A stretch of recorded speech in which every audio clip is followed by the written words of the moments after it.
Trump అలాంటి మాటలు మాట్లాడారు ఇండివిజువల్ గా అంటే అసలు పట్టించుకోనేమో. US president that White House తన ఓవెల్ ఆఫీస్ లో కూర్చొని మరీ చేస్తున్న స్టేట్మెంట్స్ మన కంట్రీ గురించే కదా. అండ్ ఆ స్టైల్ ఆఫ్ నరేషన్ కూడా మన కంట్రీ రిలేటెడ్ గా ఎలా ఉందో మనకు అర్థం అవుతుంటే చేస్తున్న ఏ చిన్న స్టేట్మెంట్స్ అయినా కూడా మనకి తన ఐడియాలజీని కంట్రీ పరంగా ఎలా ముందుకు వెళ్తున్నారన్న దానిపై ఒపీనియన్ క్రియేట్ చేసుకోవడంలో హెల్ప్ అవుతుంది. నేను ఒకసారి ప్లే చేస్తాను, బట్ దానికి ముందు తను ఏమంటున్నారంటే, మేం పీస్ కీపర్స్, అమెరికా వాళ్ళు శాంతిని నెలకొల్పాలనుకునే వాళ్ళు, మేం లేకపోతే అసలు యుఎస్ అనేదే లేకపోతే ఇండియా పాకిస్తాన్ మధ్యలో పెద్ద యుద్ధమే జరగాలి. చాలా ఫైటర్ జెట్స్ ని కూడా షాట్ డౌన్ చేశారు. ఎవరు చేశారు, ఎవరి ఫ్లైట్స్ ని షాట్ చేశారు, నేలకు తీసుకొచ్చారు, అది మెన్షన్ చేయట్లేదు. ప్రాబబులీ ఇండియాదే అయిందనుకోండి డ్యామేజ్, అది ఆల్రెడీ మెన్షన్ అయ్యేది. అండ్ న్యూక్లియర్ వెపన్స్ పరంగా కలిగి ఉన్న దేశాలు కాబట్టి వాళ్ళ మధ్య జరిగే పెద్ద యుద్ధాన్ని ఆపింది నేనే. బిలియన్స్ ఆఫ్ డాలర్స్ డబ్బుల్ని పట్టుకొచ్చాను అమెరికాకి, బట్ శాంతిని నెలకొల్పడానికి కూడా నేను టారిఫ్ల్ని వాడాను అండం. శాంతిని నెలకొల్పడానికే టారిఫ్ల్ని వాడుంటే మరి ఆ యుద్ధం అయిపోయిన తర్వాత టారిఫ్ల్ని తీసేయాలి కదా. ఏ దేశానికి సంబంధించైనా నేను మీ మీద టారిఫ్ల్ని వేస్తాను యుద్ధం ఆపకపోతే అన్నప్పుడు, యుద్ధం ఆపితే మరి అది ఆపేసి ఉండాలి కదా, టారిఫ్ల్ని వెనక్కి లాగుండాలి కదా. అలా ఏం జరగలేదు కాబట్టి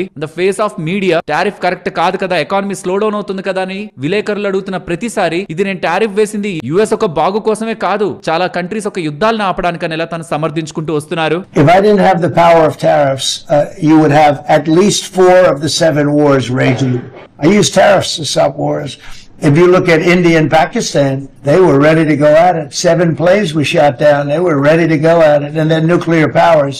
And I don't want to say exactly what I said, but what I said was very effective. They stopped. And that was based on tariffs. It was based on trade. Tariffs are very important for the United States. We are a peacekeeper because of tariffs. Not only do we make, hundreds of billions of dollars, but we're a peacekeeper because of tariffs.